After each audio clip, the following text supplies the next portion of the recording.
Okay, Manny and Emma are both competing in the long jump competition at their school.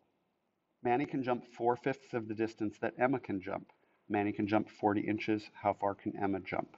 So we're going to write this general formula for this, okay, which is Manny's distance that he can jump is equal to 4/5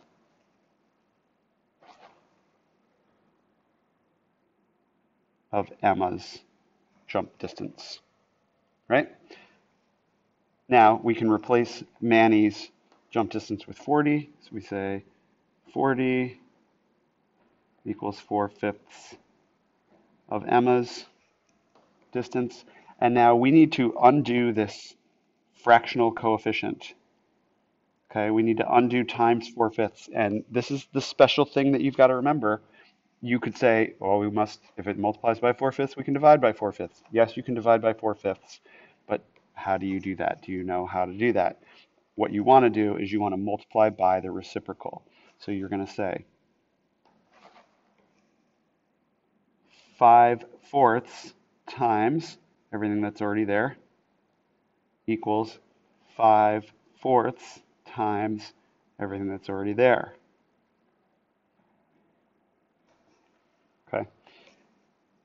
This will multiply to be 20 over 20 or 1e. So just e.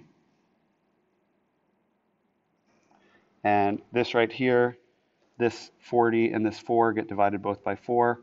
We get a 1 here. We get a 10 here. So 5 times 10 is 50.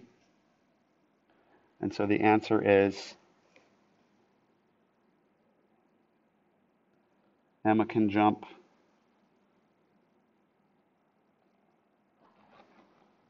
50 inches. That's your answer, not this, because it's a word problem and we need to answer it with the proper words that answer it.